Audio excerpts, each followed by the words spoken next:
ये जो एक कट्टा है, मतलब कि जो भैंसा होता है वो, और जो ये गाय होती है, इसकी कुर्बानी जायज़ है नहीं है, और जो लोग करते हैं उनकी क्या मंतक है, इस हवाले से आप क्या कहते हैं? बिस्मिल्लाह। वो ये कहते हैं जी कट्टा हलाल है, भैंस हलाल है, पूरा साल आप उसका दूध पीते हैं, पूरा साल उसका गोश्त खाते हैं, तो कुर्बानी के मौके पे आप उसको क्यों नहीं जायज़ करार देते हैं कुर्बानी के लिए? ये एक सवाल है, वैलिड आ सकता है। मैं उसके बदले में आपसे सवाल पूछता हूँ, क्या हर हलाल जानवर की कुर्बानी है?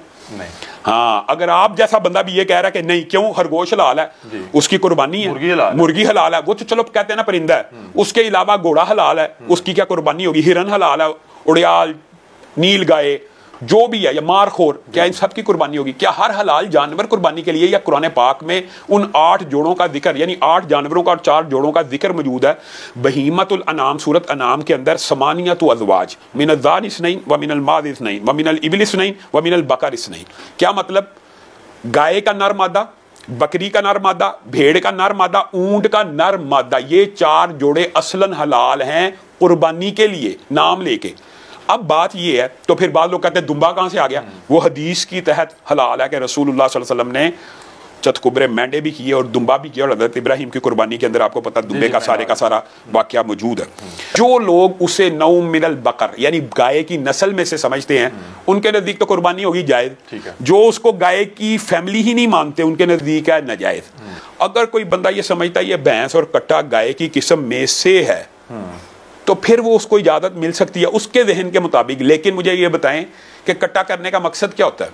कट्टा तो तब करे जब कट्टा सस्ता हो, वो तो गाय से भी महंगा होता है। लोग कहते हैं गोश्त ज्यादा होता है। गोश्त तो ज्यादा होता है 12, तो आम दिनों में वो खाएं।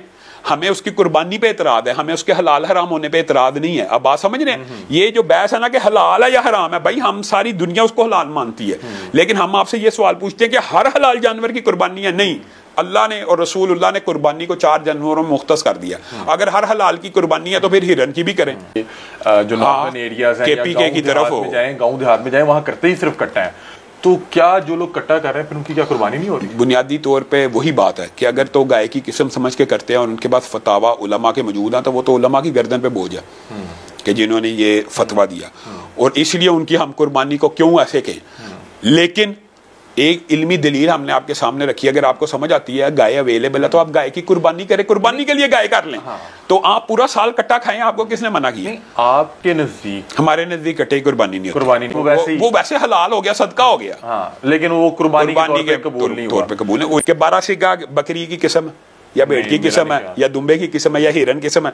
इसका मतलब है फिर अगर आप ये बाब मफ्तूह करना चाहते हैं तो आप हर हलाल, फिर आप हर गोश्त वाले को क्यों मना कर रहे हैं?